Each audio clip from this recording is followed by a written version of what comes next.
ഗ്രീഷ്മയുടെ വധശിക്ഷയിൽ സംതൃപ്തി പ്രകടിപ്പിച്ച് അന്വേഷണ ഉദ്യോഗസ്ഥനായ ഡിവൈഎസ്പി കെ.ജെ. ജോൺസൺ ശാസ്ത്രീയ തെളിവുകൾ ശേഖരിക്കുന്നതിനോടൊപ്പം കുറ്റകൃത്യങ്ങളെല്ലാം പരസ്പരം ബന്ധപ്പെടുത്താനും സാധിച്ചു.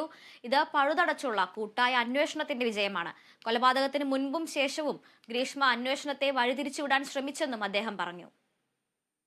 അതെ, അത് ശാസ്ത്രീയമായ തെളിവുകൾ ശേഖരിക്കുക മാത്രമല്ല, ഈ കുറ്റകൃത്യത്തിലേക്ക് ഓരോന്നായിട്ട് കണക്ട് ചെയ്യുന്നതിലും പോലീസ് വിജയിച്ചു. അതിൻ്റെ നമ്മുടെ ടീം വർക്കിൻ്റെ വിജയം തന്നെയാണ്. തിരുവനന്തപുരം റൂറൽ SP ആയിരുന്ന ശില്പ മാഡമായിരുന്നു അന്ന് SP.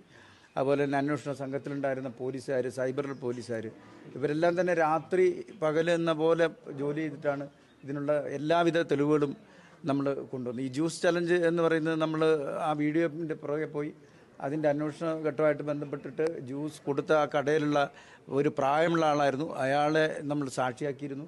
വളരെയധികം തെറ്റിദ്ധരിപ്പിക്കാനുള്ള എല്ലാ ശ്രമങ്ങളും നടത്തിയിരുന്നു. കോടതി നിരീക്ഷണം നടത്തിയതുപോലെ ഇത് ആദ്യത്തെ കുറ്റകൃത്യമല്ല ചെയ്തത്. ഇതിനു മുമ്പ് തന്നെ ആസൂത്രിതമായിട്ട് ഈ കുറ്റകൃത്യത്തിലേക്ക് പലതും പരാജയപ്പെട്ടിട്ട് അവസാനം വിജയിച്ച ഒരു കുറ്റകൃത്യമാണ് ഈ കഷായം കൊടുത്ത് കൊല്ലുക എന്നുള്ളത്. അപ്പം എങ്ങനെ പോലീസ് വന്നു കഴിഞ്ഞിട്ടുണ്ടെങ്കിൽ ചോദ്യം ചെയ്യുമ്പോൾ നേരിടണമെന്നും എങ്ങനെ അന്വേഷണത്തെ വഴിതിരിച്ചു വിടണം എന്നൊക്കെയുള്ള രീതിയിൽ ചിന്തിച്ച് ആലോചിച്ചുറപ്പിച്ച് അതിന് കൂട്ടത്തിലുള്ള ആളുകളെ ഉപയോഗിക്കാൻ വരെ ശ്രമിച്ചിരുന്നു. അങ്ങനെയുള്ള പല കാര്യങ്ങളും ഗ്രീഷ്മ ചെയ്തിരുന്നു. ഒരു ക്രിമിനൽ ആയിട്ടുള്ളൊരു വ്യക്തി വളരെ പ്ലാൻഡായിട്ട് ഒരു ക്രൈം ചെയ്യുന്ന അതേ ആസൂത്രിതമായിട്ട് തന്നെയാണ് ഈ പെൺകുട്ടി ചെയ്തത്.